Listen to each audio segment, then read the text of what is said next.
আরে ও আবেদ আলী মামা, আরে কি অবস্থা মামা, কেমন আছেন? আরে মামা, আপনি তো গোটা জাতির সাথে বেইমানি হইলেন মামা, আপনাকে নিয়ে আর কি কব। এই দাঁড়ান দাঁড়ান, আবেদ আলী মামাকে আমি কেন মামা বলতেছি আগে এটার ব্যাখ্যা দিয়ে নেই। আমি যখন শহরে বা কোনো জায়গাতে যাই, রিক্সাওয়ালা অথবা কোনো মানে ভ্যানওয়ালাকে ডাকি, তখন মামা বলেই ডাক দেই। কোনো দোকানদার টুকানদার ইত্যাদি সবাইকে আমি মামা বলেই ডাক দেই। তো সেই ক্ষেত্রে আবেদ আলী মামাও যেহেতু ড্রাইভার ছিলেন, সেজন্যই আমি মামাকে প্রথমে ড্রাইভার বলেই ডাক দিলাম। তো কেউ মাইন্ড করেন না। যদিও এখন আবেদ আলী মামাকে ড্রাইভার বললে তার মান সম্মানে লাগে, যদিও তিনি এখন বিজনেসম্যান, ওই যে প্রশ্ন ফাঁস করা বিজনেসম্যান। তো যাই হোক, মূল পয়েন্টে আসি, মামা কিভাবে বেইমানি করলো এই বিষয়টা আপনাকে খুলি কই। ওই যে মামার কাছে যারা প্রশ্ন কিনে বিসিএস ক্যাডার রয়েছে, মনে করেন তারা তো এখন বিভিন্ন অবস্থানে বিভিন্ন পর্যায়ে আছে। তো মামা যে 11 নাম ফাঁস করে দিল, তো এটা কি বেইমানি করা হলো না? আরে বেটা, তোমার কাছে তো টাকা পয়সা দিয়ে সবাই প্রশ্ন কিনেছে, হ্যাঁ? তো সবাই তো করি কম্মা খাচ্ছে, তো খায়। তে তোমার আবার নাম প্রকাশ করে দেওয়া লাগবে কে? হে, তো সকলে টাকা দিয়ে প্রশ্ন কিনেছে, ওই সকলে বড় আশা করেছে। তো তুমি তুমি কিসের জন্য এই বড় আশায় বড় সাইডালি দিবে মামা? এটা আমার মাথায় বুঝে আসে না। তুমি তো গোটা প্রজন্মের সাথে হচ্ছে গোটা প্রজন্মের সাথে বেইমানি হরিছাও মামা। তুমি ভালো মানুষ না, বুঝছাও? তোমাকে ভালো মানুষ মনে হয়েছিলাম, তুমি একজন ড্রাইভার মানুষ যে কামগুলি করিছাও, মানে ইহা হচ্ছে আমরা কখনোই মাইনে লিবির পারতেছি না।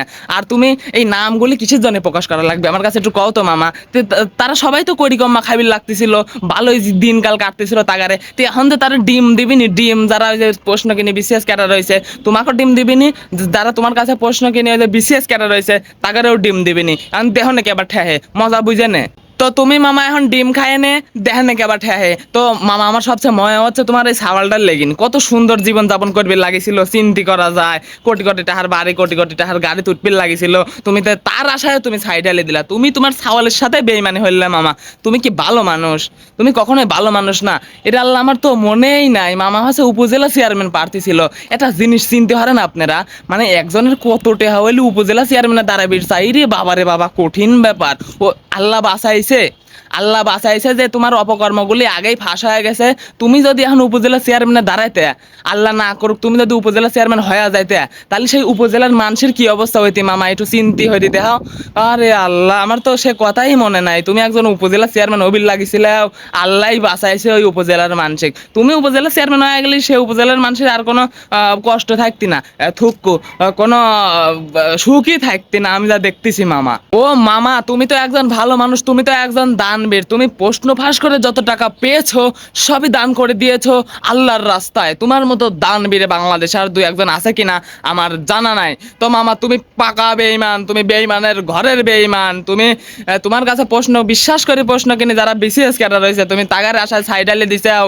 তুমি হচ্ছে পাকা বেঈমান। আর যে সকল মা ও বোনেরা আমার মামার কাছ থেকে প্রশ্ন কিনেছেন, যে সকল ভাই ও বাবাজিরা আমার মামার কাছ থেকে প্রশ্ন কিনেছেন, তারা ওয়েট করেন। মানে আপনারা অলরেডি প্রতিষ্ঠিত হয়ে যাবেন লাগিছিলেন কিনা প্রশ্ন দিয়ে, তো ওয়েট করেন।